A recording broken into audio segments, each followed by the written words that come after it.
There are two kinds of triangles on this pool table. One of them is important to your straight pool game. The other one, in my opinion, is nonsense. The lesson here is about the end pattern of a straight pool game, but it applies to your game of 8-ball, 9-ball, and 10-ball when you're trying to run out. What am I talking about? Well, let's take a look at some examples. The 11, 2, and 10-ball form a triangle. In some instructional materials, even some recent ones, and especially some videos, you'll hear the commentators say, when the player gets to a point like this, they'll comment, "Oh, look at that triangle. How beautiful. What a perfect end pattern. You want to be looking for those triangles." And that's never made any sense to me. Obviously, this is an excellent end pattern. The player has a real easy stop shot on the 2-ball on the side, followed by another stop shot on the 10-ball, and then his cue ball is automatically on the perfect angle for the break shot. So there's no doubt it's a good end pattern. But I don't think that has anything to do with the configuration of the balls being a triangle. And I'd like to explain why and show some examples. So in order for my point to be valid, I need to be able to show you some end patterns that are triangles, but are terrible end patterns.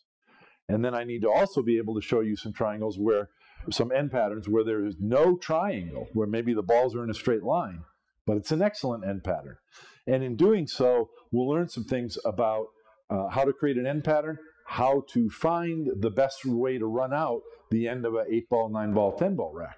My first objection to the triangle is that we can take 3 balls and simply randomly place them on the table, and let's see where they stop. Will you look at that? They make a triangle. Well, of course they make a triangle.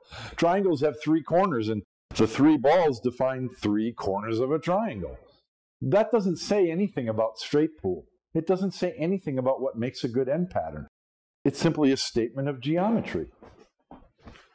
Here's an example of a triangle end pattern. We have 3 balls and they form a triangle.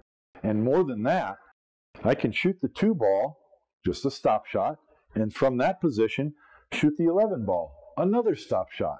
And once I've done that, I'm on my break ball with a good angle to open the rack. But ask yourself, is that a good end pattern? No, it's not a good end pattern. We're way too far from these balls. Those shots are too long. The 2-ball's kind of close to the pocket, so our cue ball might drift and we'll lose our market on the straight-in shot on the 11. I've got to begin with the cue ball close to the rail. I mean, it's just a terrible end pattern. So this is one example of a triangle that's a terrible end pattern. Okay, so let's be a little more fair. Here's 3 balls closer together. And look, they form a triangle. But there's no end pattern.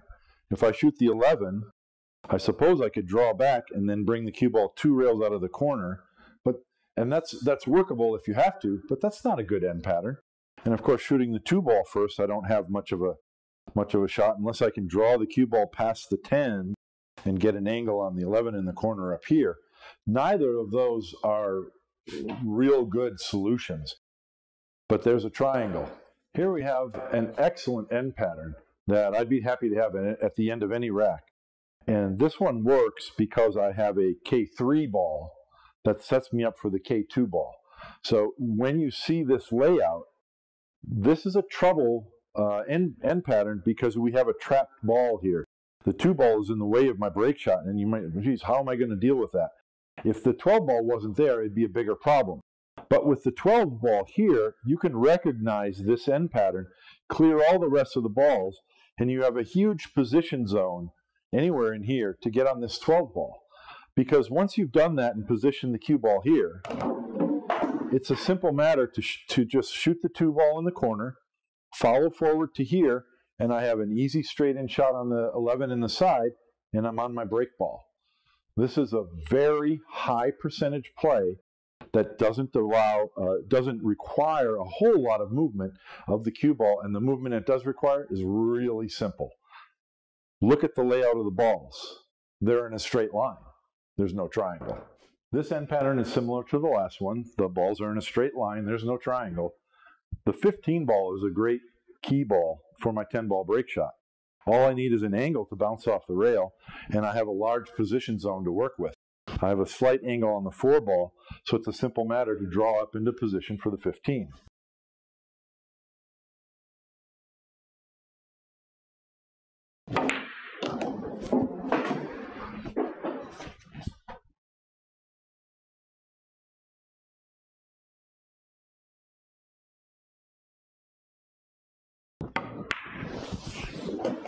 And I'll take that end pattern any day of the week. Here's another similar example. The balls are in a straight line. There's no triangle. A lot of players are going to try and play shoot the 2 ball and play the cue ball one rail and come across table for the 14. But it's real easy to get straight in. You might scratch. It's real easy to go too far up table and have too long of a shot. But even though there's no triangle, there's a really excellent and high percentage route to get on the key ball.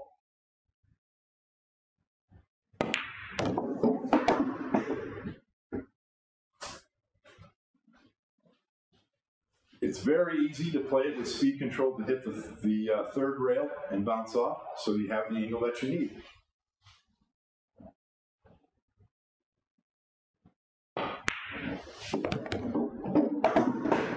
This one's a little bit more exotic, but again, I just want to show an example of the balls in a straight line. There's no triangle, but this is a super high percentage end pattern.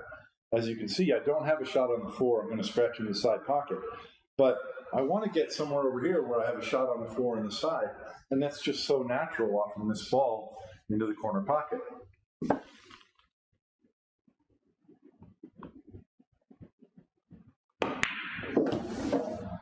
I have a huge position zone with which to play.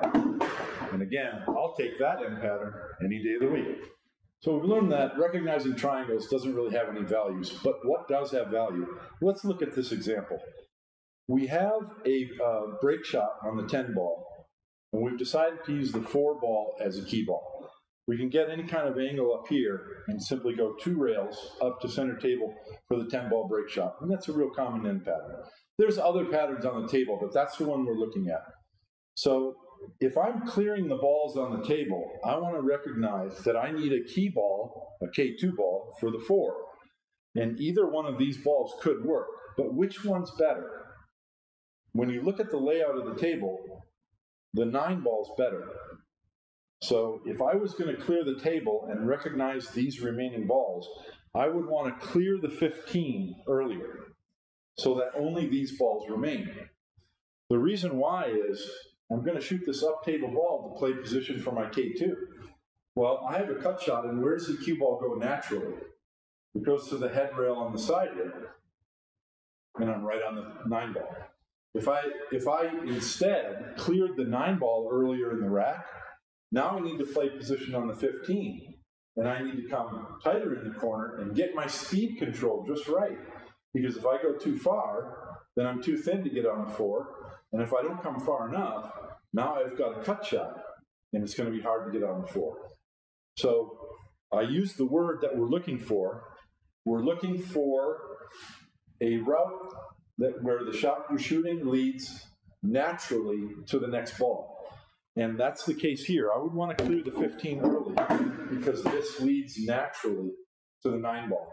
And then I can be sure to get the correct angle on my key ball to get on a break shot. Here's a very similar layout. The balls down table are the same, but the balls up table are different.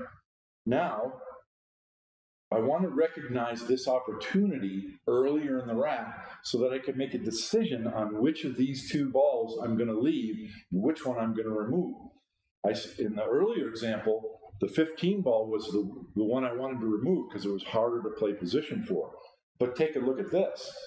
All I need to do is pocket the 6 ball, I'm on the 2, and a stop shot on the 2 gets me on the 15. So in this example, I wouldn't want to have to shoot the 2 and then try to draw over here to get the right angle on the 9. So in this example, earlier in the rack, I'm going to eliminate the 9 ball because the shot from the 6 to the 2 and to the 15, each one leads naturally from one to the other. I've got a triangle on my last 3 balls on the table in both cases, which is completely irrelevant. You want shots that lead naturally one to the next. Obviously, there's a whole lot more to be said about straight pool end patterns and about running out in 8 ball, 9 ball, or 10 ball. But I'll leave you with one last little food for thought. I've talked about the shots leading naturally from one to the next to the next. And you can see here, there's no triangle. These balls are in a straight line. But as you can see, I've got an easy shot on the 6, and I can stay on this side of the shot line for the 2. It makes it very simple to either draw straight up or go to the rail and come out for my break shot. But I want to make this last point. Why does this work? And I'm going to show you. If the 6 ball was here, it doesn't work as well. It can still work. It depends what your K3 ball is. Because if your K3 ball is right there, and you have a good shot somewhere to get you here, then you can get a good angle on your 6 or straight in so that you get the correct angle on the 2. Okay? But if your K3 ball is up here, and now you've got to come back and forth and get the right angle, it's real low percentage. But if we move the 6 ball only this far over here, it's much, much higher percentage. And why is that? It's because balls along the rail are easy to find. What do I mean by that? Well, when you're looking at when the 6 ball's here, you have a position zone that's on both sides of the shot line, but you can't really use that. You've got to get straight in or close to this side. Same thing here. Your position zone is a triangle all on this side of the shot line.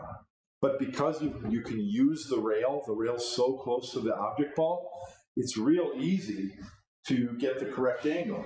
So if I get maybe a little bit too much angle, I can still roll that 6 ball in and hold the correct angle on the 2. Whereas if I get really straight on the K2 ball, I can still do the same thing. And I don't have to bounce the cue ball a long way out because I don't have to draw the cue ball up. I can go to the rail. Come up with my So there's more forgiveness with a ball near the rail. And that's what makes it easy to find when you're playing position. You can be close, medium, or far from a variety of angles and still have a high percentage impact. I hope you enjoyed that and got something out of it. We all want our end patterns to be like this, where there's 2 stop shots leading to the break ball. And the reason is we want minimal cue ball movement, and that's what a stop shot achieves.